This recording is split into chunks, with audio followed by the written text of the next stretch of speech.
আমাদের Tollywood industry যত দিন যাচ্ছে তাদের নোংরামো আরও বেড়ে যাচ্ছে, এবং সেটা শুধু সাধারণ টলিউড অভিনেতাদের তাদের থেকে নয়, অনেক বড় বড় ডিরেক্টর, অনেক বড় বড় প্রোডাকশন হাউস, তাদের মাধ্যমে আমরা যখন নোংরামোটা দেখতে পাচ্ছি তখন সত্যিই খারাপ লাগছে। যেরকম বেশ কিছুদিন আগে দেখলাম আমরা আমাদের টলিউডের একজন খুব নামকরা পরিচালক, তিনি যৌনতার কেসের জন্য তাকে গ্রেপ্তার করা হলো, নাকি গ্রেপ্তার করা হয়েছে কিনা আমি জানি না, তার তো এখন কোনো পাত্তা নেই।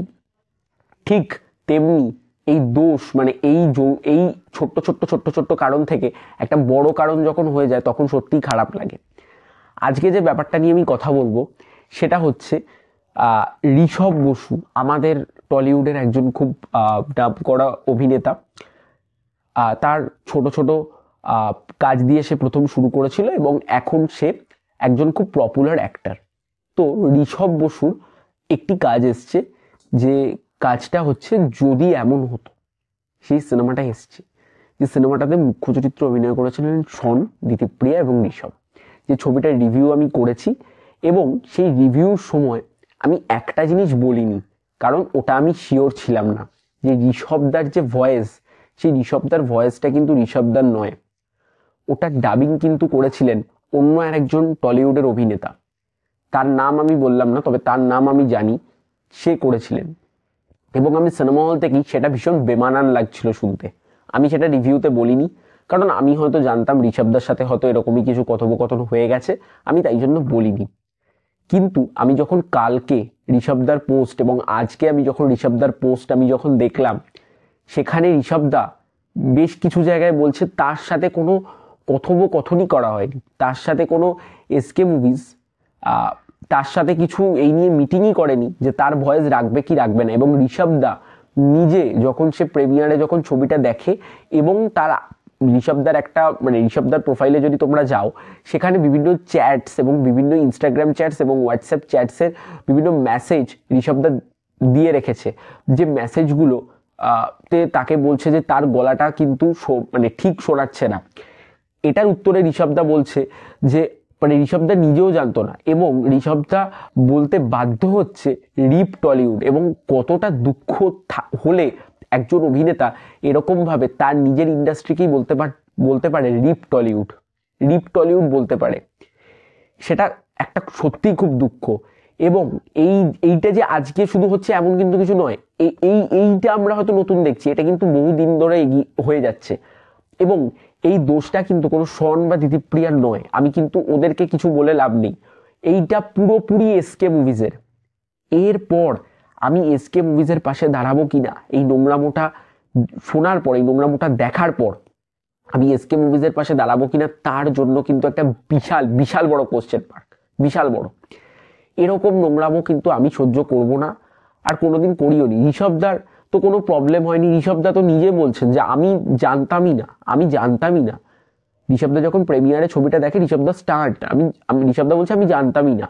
সেটা আমি মুখে বলছি না, ঋষভদার প্রোফাইলে যাও তোমরা, সেখানে তোমরা দেখতে পাবে। এবং সেখানে ঋষভদা বিভিন্ন ইন্টারভিউজেও বলেছে ঋষভদা জানতেন না। এবং এই যে ব্যাপারটা হয়েছে, সেই ব্যাপারটার এসকে মুভিজের তো পুরোপুরি দোষ রয়েছে।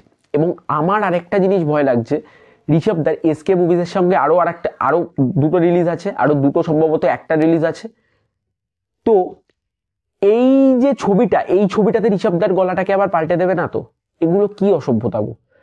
আমার কোনো অসুবিধা হলে আমি সেখানে প্রোডাকশন হাউস এর সাথে ঋষভদার যদি কোনো অসুবিধা হতো, ঋষভদা প্রোডাকশন হাউসকে বলতো, সেটা তারা সর্ট আউট করে দিত। কিন্তু ঋষভদার তো কোনো অসুবিধা নেই এই দিক থেকে, ঋষভদা প্রোডাকশন হাউস কিছু বলেনি। তাহলে হঠাৎ করে কেন গলা পাল্টে দেওয়া হলো?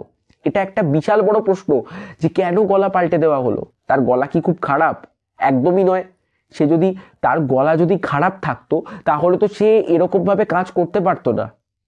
সে প্রসেনজিৎ চ্যাটার্জির মতো অভিনেতা, যে আমাদের টলিউডের মেগা স্টার, তার সঙ্গে কাজ করেছে ঋষভদা। এবার ঋষভদার গলা যদি খারাপই হতো, তার সঙ্গে সে ডেবিউ করতে পারত, তার সঙ্গে সে কাজ করতে পারতো না। প্রসেনজিৎ ওর ঋতুপর্ণা, তার যদি খারাপ হতো তথাগত মুখোপাধ্যায়ের ছবিতে কাজ করতে হতো না। তো আমার গলা খারাপ হলে আমাকে ডাবিং থেকে বাদ দিয়ে দিতে হবে? এটা তো এমন তো কোথাও লেখা নেই। আজকে যখন টলিউডে প্রথম দেবদা এসেছিল, দেবদা তো ভালো কথা বলতে পারতো না, তা বলে কি দেবদাকে কি মানে বাদ দিয়ে দেওয়া হয়েছিল ডাবিং থেকে? আমি ঋষভদার গলার তো কোথাও খারাপ আমি কোনোদিন শুনিনি। ঋষভদার খুব ভালো গলা, ঋষভদার অ্যান্সার, ঋষভদার গলা খুব ভালো, এবং যারা মনে করছে তার গলা ভালো না তাদেরকে আমি বলছি যে তাহলে দেবদা কি করে এলো? এটা তো একটা বিশাল বড় প্রশ্ন। তো যাই হোক, আরও বলতে গেলে আরও বড় হয়ে যাবে। আমি চাই এই নোংরামগুলো বন্ধ হোক। এই ঋষভদার গলা পাল্টে দেওয়া হচ্ছে, আজকে ঋষভদার সাথে হয়েছে, কালকে অন্য কারোর সাথে হতেই পারে। এবং ঋষভদার তো এটা একটা মানে কেরিয়ারের শুরুর দিকে ভাই, ঋষভদা তো এখনো কোনো সেই হিসেবে তো কোনো সুপারস্টার নয়। সেই হিসেবে ঋষভদার কেরিয়ারের শুরুর দিকেই যদি টলিউড, আমাদের এই টলিউডের থেকে ঋষভদা যদি এরকম একটা সবথেকে বড় ধাক্কা পায়, তাহলে তার কি ইচ্ছে করবে যে পরবর্তীকালে সেই প্রোডাকশন হাউসের সাথে কাজ করতে? তার কি ইচ্ছে করবে?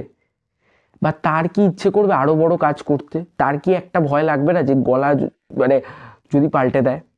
তো এটা তো অ্যাক্টারেরও ক্ষতি এবং প্রোডাকশন হাউসেরও ক্ষতি। এবং তোমরা যদি ছবিটা দেখো, আমি সেটা রিভিউতে বলিনি, আমি জানতাম না বলে, ঋষভদার যে অ্যাক্টিংটা, ঋষভদা তো খুব ভালো অ্যাক্টার, আমি রিভিউতেও বলেছি, ঋষভদার এই অ্যাক্টিংয়ের সঙ্গে তার ভয়েস একদম মিলছে না, পুরো বেমানান লাগছে। যেটা আমি বলছি, প্লিজ এসকে মুভিজের এই নোংরামোটা বন্ধ হোক। তাহলে কিন্তু এসকে মুভিজের পাশে এখন এমনিতেই কেউ দাঁড়াচ্ছে না। অপরিচিত রিভিউ তাও দুজন রিভিউবার করেছিল, আমি করেছিলাম, যদি আবার তো রিভিউ আমি করেছি, তাছাড়া আর তো কেউ খুব একটা পাশে দাঁড়াচ্ছে না আমি যেটা দেখতে পাচ্ছি। এরকম যদি নোংরামো চলতে থাকে তাহলে কিন্তু আর কেউই কোনোদিন পাশে দাঁড়াবে না। এটাই বলার। সত্যি আজকে খুব খারাপ লাগছে, মানে এই নোংরামোগুলো মানে আমাদের ইন্ডাস্ট্রি থেকে মানে সত্যিই খুব খারাপ লাগছে। তো যাই হোক, ঋষভদা যদি আমার ভিডিওটা দেখে, আমি ঋষভদাকে বলবো, ঋষভদা প্লিজ তুমি কষ্ট পেও না, দুঃখ পেও না, তুমি তোমার মতো কাজ এগিয়ে যাও, তুমি তোমার মতো কাজ করো, এবং তোমার পাশে সবসময় আছি। তোমার কাজের পাশে আছি, তোমার সিরিজের পাশে আছি, তোমার পাশে যদি কেউ অন্যায় হতে দেখি সেটার পাশে আছি, সব কিছুর পাশে আছি। এবং তুমি পরবর্তীকালে এই প্রোডাকশনের সাথে কাজ করার আগে একবার মাথায় নিও, এবং তার সঙ্গেই তোমাকে আমি বলবো, তুমি অন্য যে কোনো প্রোডাকশনে কাজ করতে যাওয়ার আগে প্লিজ এটা বলে দিও যে ডাবিং যেটা তোমাকে নিয়েই করানো হয়। তো এটাই বলবো। তো এই ছিল আজকে আবার বক্তব্য।